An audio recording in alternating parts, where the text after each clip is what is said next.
Ни разу зашить мои алманы. Буду перекармливать. Чаваш челги бурчухне, тенже путмейнде. Кодам умелись, истяну И туган тел, и матур тел, әткәм әнкәмнең теле.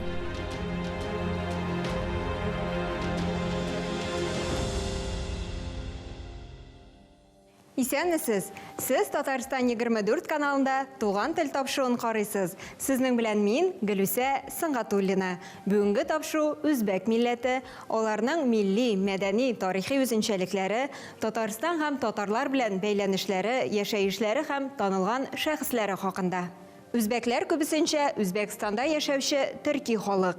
Үзбәкстанда этник үзбәкләр саны 80% тәшкил итә. Калганнары нигездә Әфганстанда, Таҗикстанда, Казакъстанда, Кыргызстанда, Төркмәнстанда, Россиядә яши. Әлеге милләт халык саны буенча Урта Азиядә яшәүче этносларның иң зурысы. Татарстанда да үзбәкләр шактый күп. Рәсми саннар буенча якынча 34 мең кеше. Тик чынлыкта бу санның күпкә зур булуы бик ихтимал. Открывается Генеральное консульство Республики Узбекистан в городе Казани, который, конечно же, будет работать. Татарстандагы үзбәкләр автономиясе милли мәдәниятләрен саклап калу өчен чаралар гына уздырып калмый, чит илгә килеп бәләгә юлыккан ватандашларына да ярдәм итә. Автономиянең рәисе Абдулманап Абдугапарович шәхсән үзем мөрәҗәгать белән килгән һәр кешене тыңлыйм, кулымнан килгәнне эшлим, тик канунны гына бозмасыннар ди. У нас национальная культурная автономия узбеков республики, мы образовались в 1998 году, 1998 году. Ну, начало, конечно, тяжело было, потому что нас никто не знал, никто не признавал. Но потихоньку мы своим трудом, своими культурными мероприятиями нас признали и руководство, и наши соотечественники, и местный народ, потому что, не забывая, откуда мы приехали и где мы находимся, обычаи, традиции языка не забывая, мы проводили все праздники. Үзебезнең милләтнең мәдәниятен генә алга сөрмәдек. Килеп төпләнгән якның гариф-гадәтләрен дә хөрмәт итеп, аларның милли бәйрәмнәрендә дә катнашып килдек, ди Абдулманап ага.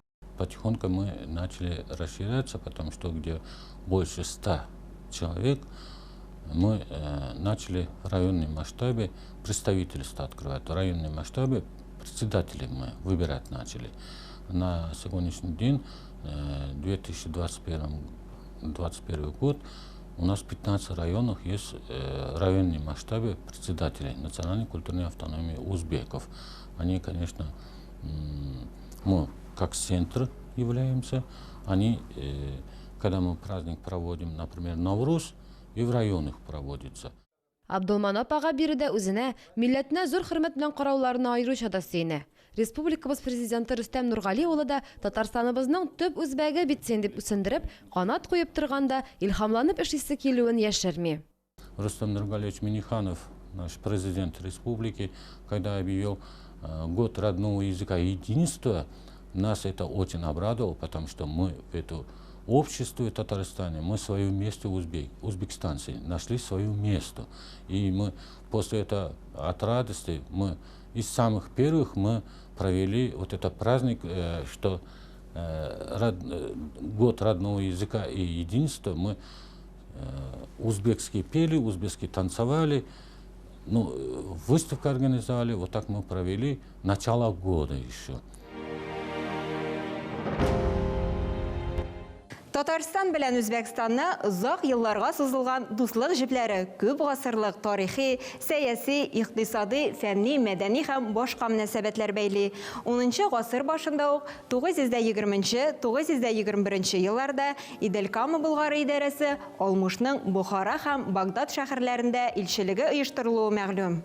Татарлар үзбәк милли мәдәниятен торгызуга һәм үстерүгә зур өлеш керткәннәр. Мәсәлән, үзбәкләрнең беренче басма китаплары Казан университеты типографиясында басылып чыккан.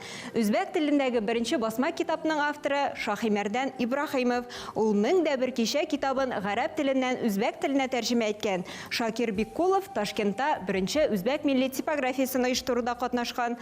Татар җәдитләре Үзбәкстанда дистәләгән үзбәк мәктәпләрен ачкан.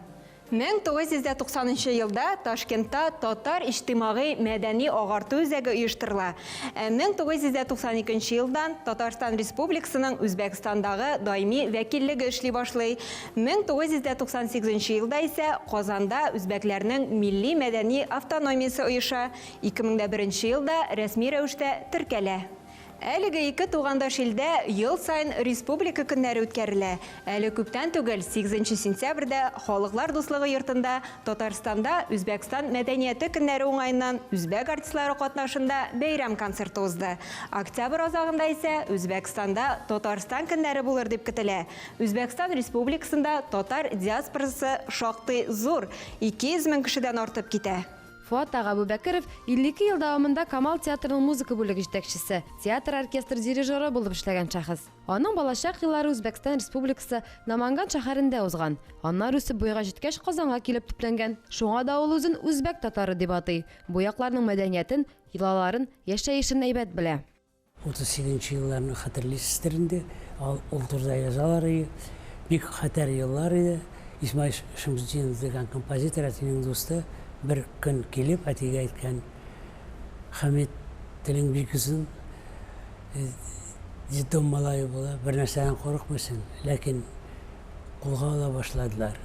İstili başladı. Sinçi ürünlerine tiyatr tirdagi kişilerine kulga ala başlagaç tezrek ulaqsan onda qayda bulsa birazdan tıptırsınlar seni. Ati ikinci günlük annene Hani bilen Mercani Mescidinde nikah kutlup 40 yılıydı. Göz yaşlarını yaşıra Ati'nin doğan yağı bitinde. Namangan'danın doğanları durağını çabuk aşının şu dip aytırga bola bir jirak doğanlar. Lakin şunda koytup koşup kutulurga bolmaz mı dip aytkende hani bilen şunda gitkende. Үзбәкстан хавасы үпкә авырулы Хамид Аға Әбубәкіровка килешә. Аннар яшь гаиләнең бер артлы 6 баласы туа. Берсеннән берсе кечкенә сабыйларны җыйнап, беркем көтмәгән туган якка кайтып төшүе һаман сайын катлаулана бара. Ләкин татарның беренче виолончелисты вакытын бушка уздырмый, балаларына да музыкаль тәрбия бирә. Ленинградтан, Москвадан бик күп зур музыкантлар килә башлады Үзбәкстанга. Зурлары Ташкентта, Qalğanları indi mənə Farana, Namangan, Kakan, Tanjiranda muzika məktəblərinə. Həm bu bizə bir yağımlı buldu. Niçin dibətəs Özbəknin özünün oxutucuları əzi. Biz balacaqdan bik sələtlə, bik zor muzikantlar bilən arlaşdıq. Фуат Абый Әбубәкировның Октябрь революциясе чорындагы вакыйгаларын тыңлаганда күңелләр тетрәнеп куя. Ике милләтнең шундый авыр чорларда да дус тату яши алуы чыннан да күңелләрне әллә нишләтә. Наманган татарларын безнең үзара үзбәкләр бик әйбәт мөнәсәбәт булды. Әтигә әйтәләр, абый балаларыңыз зур, очрашкан сайын кулын күкрәккә куеп исәнләшәләрди. 5 тапкыр булса да, 10 тапкыр булса да, мәхәлләдә без менә шундый 6 балалы гаиләне бик хөрмәт иттеләр. Чөнки анда зур гаиләләрне үзбәкләр үзләре дә зур күп балалы гаилә булды. Фуат Аға үзбәк халкының йолаларын берсен дә онытмый, күңел түрендә саклый. Әле дә хәтерлим, аппак күлмәкләр, аппак штан киеп, төнне намазга жүргәннәрен беләм. Көндез намазга мәчеткә керү юк, чөнки партбилет бүксә дә төрмәләр тегендә шул йолалар, туйлары безнеңчә түгел, зуррак. Ләкин туйларга biz инде балачактан ук ияләшкән булабыз. Бәйрәмнәр уртак булды. Үзбәк теле төрки телләр төркеменә карый. Уйгыр теле белән бергә ул карлык телләре составына да керә. Грамматик һәм лексик яктан үзбәк теленә иң якын тел дип уйгыр телен атап була. Тик татар һәм үзбәк телләрендә дә үзара охшашлыклар шактый. Ике тел эчендә уртак булган сүзләр еш очрый. Мәсәлән, алма, олма, кояш, куйош, кан, кон, куян, куйон, от, ой, ой. Мисаллардан күренгәнчә, татар телендәге «о» хәрефе үзбәк телендә еш кына «о» хәрефенә алышына. Үзбәкләр төрле чырларда берничә әлифба кулланган. Иң борынгысы төрки-рун язуы 10-нчы йөздән 1927 елга кадәр гарәп язуы, 1928-1939 елларда латин графикасы, аннан соң кириллица. Дөньяда үзбәк телендә сөйләшүчеләр саны 25 миллионга кадәр булуы билгеле. Әлеге тел күбесенчә Үзбәкстанда, шулай ук Кыргызстан, Әфганстан, Казакстан, Таҗикстан, Россия, Төркмәнстан кебек илләрдә киң таралган.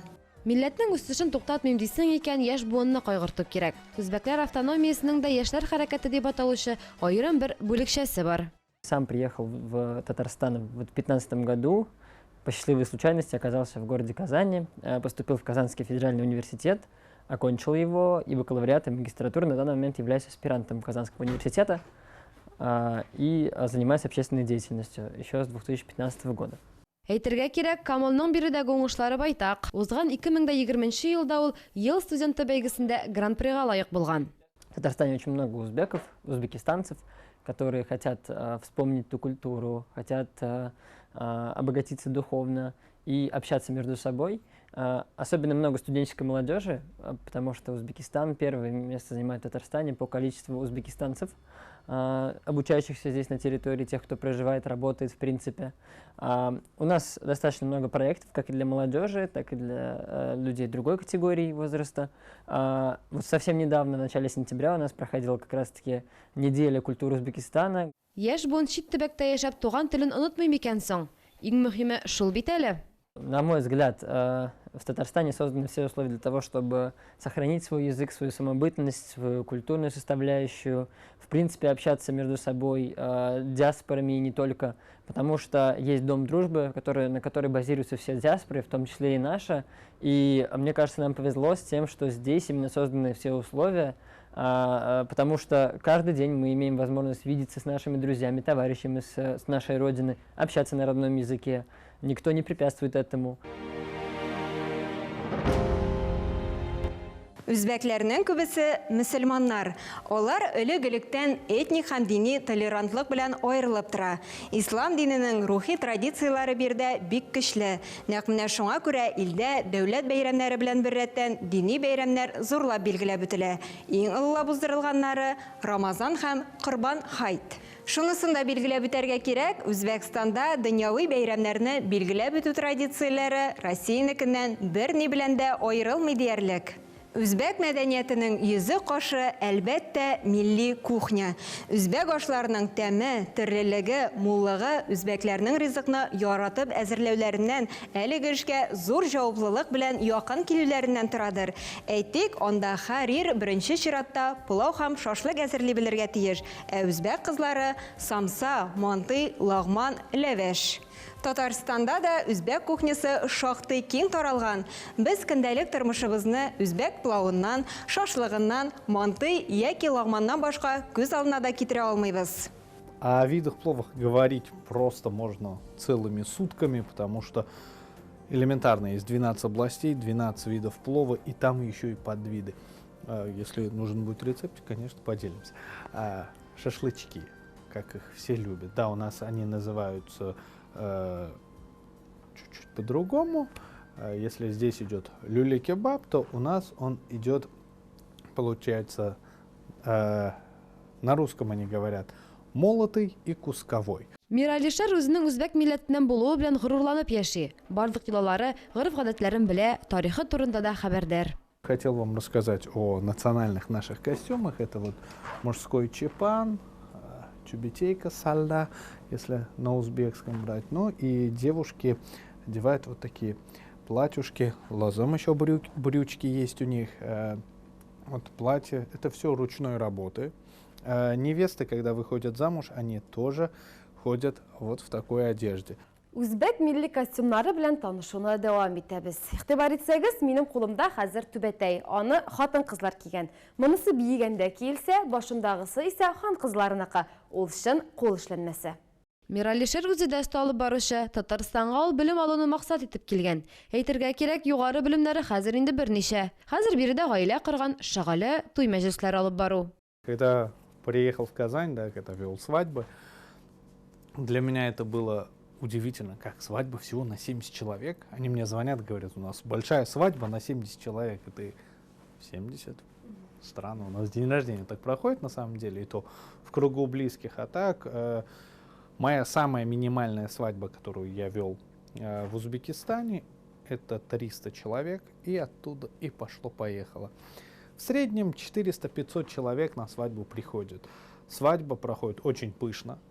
Сначала идет кыз-вечер. Это то, что первая свадьба именно семья невесты организовывает. Затем на следующий день уже семья жениха организовывает свадьбу. И получается, на кыз-вечера приходят только жених и его друзья. После этого на следующий день уже большая тоже свадьба.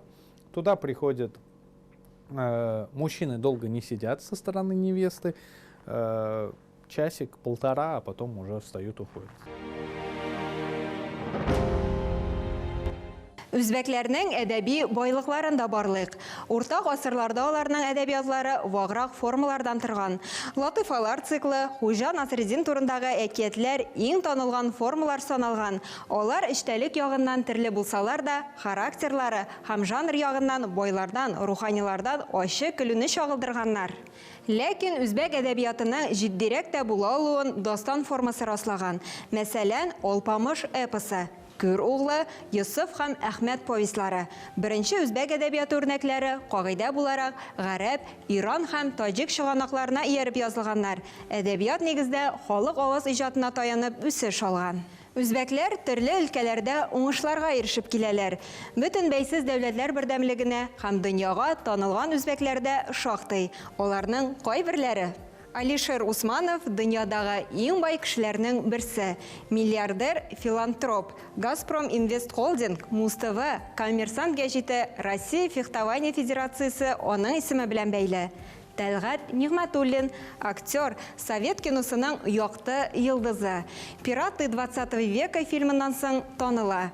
Йылдыз Усманова, үзбәк эстрадасы йылдызы, композитор, продюсер. Альбомнары Англия, Германия, Америка Кушма Штатлары, Төркия, Голландия һәм башка илләрдә дөнья күрә. Тиражы 25 миллионнан артып китә. Салихҗан Шәрпиев, очучы, космонавт, Россия һәм Кыргызстан герое. 2 тапкыр ачык космоска чыга. Байбл компаниясе җитәкчесе. Бу исемлеккә футбол хакимдары Раушан Ирматовна, эстрада йылдызлары Азиза, Нәргиз, Севара, Фәррух Закиров һәм Ялла төркемен тагын бик күпләрне өстәргә мөмкин. Татар эстрадасы җырчылары арасында да үзбәк милләтенә кагылышы булган җырчылар юк түгел. Данир Сабировның тамашачылары аның әтисе үзбәк булуын әйбәт белә. Бу хакта җырчы концертларында да әйтмичә узмый. Әйе, Үзбәкстанда үсеп, хәрби хезмәткә киткән ул Смоленскийга. Аннан соң контракт буенча калганда Ухта шәһәренә барып эләккән ул. Коми республикасы Ухта. Анда әни Язнакайныкы минем төп, Әлмәттә укыганда, пешекчелеккә техникумда җибәргәннәр практикага Комига, Ухтага. Менә шунда танышып, каршында мин утырам. Халыклар дуслыгы, яшь буынның һәр милләт вәкилендә толерант булып үсүе аеруча да мөһим мәсьәлә. Кешегә кеше буларак карарга кирәк һәм кешенең милләте буенча кимсетергә кирәк түгел. Теге начар милләт юк. Кызганычка каршы усал негатив кешеләр була. Милләт белән берничек тә бәйләргә ярамый. Үземдә Азнакайда үскәндә иң авыр сүз миңа бала чакта күңелгә кирип калган ул югыйсә. Хәзер инде мин уялмыйм шундыктан. Ул белмим, теге бездә генә түгелдер. Аларда син татар булсаң да миңа бала чакта әйтәм бит, теге үзбәк дип үртиләр иде мине. Мин кыйынсынайм шуңардан. Хәзер исә Данир андыйларга исем китми, татарлыгым, үзбәклегем белән горурланып яшим ди. Гаиләдә бала туган телен белсен өчен әти-әни нишләргә тиеш? Җырчы бу хакта да фикерен белдерде. Концертларымда да әйткәнем бар инде мин бу турыда. Тел өчен көрәшергә кирәк түгел. Тел өчен сөйләшергә кирәк. Бу бик зур проблема. Хәзер моңа инде дәүләт тарафыннан да телне яклау булса, әлбәттә җиңелрәк була. Ләкин хәзер күп кенә гаиләләр, минем хәтта менә апам гел татарча сөйләшә, русча сөйләшә алмый. Кызы русча сөйләшә. Кызы бөтен җавапны бысы татарча, рус сүзе кыстырмыйча сөйләшә, тегесе русча гына сөйләшә. Шуңа күрә таләп итәргә дә кирәк. Мин балаларымнан таләп итәм. Русча сөйли башласалар, мин аларны аңламыйм. Таң калдырыдай мәчетләре, затлы хан сарайлары, шау-шулы базарлары, тәмле пылау һәм телне йотардай мантыйлары, шуар тукымалары, биек таулары һәм кыла җитмәс чүлләре белән серле Үзбәкстан һәр вакыт үзенә дәшеп тора. Татарстан Республикасы һәм халкы өчен әлеге дәүләт аеруча да кадерле һәм якын. Шушының белән тапшыруыбыз ахырына якынлашты. Бүген без үзбәк милләте, аларның милли, мәдәни, тарихи үзенчәлекләре, Татарстан һәм татарлар белән бәйләнешләре, яшәешләре һәм танылган шәхесләре хакында сөйләштек. Татарстан белән Үзбәкстан арасындагы күп елларга сузылган дуслык җепләре өзелмәсен, бәйләнешләр тагын да ныгысын иде дигән теләктә калабыз. Сез Татарстан 24 каналында туган тел тапшыруын карадыгыз. Сезнең белән Гөлүсә Сыңгатуллина булды. Сау булыгыз, киләсе очрашуларга кадәр.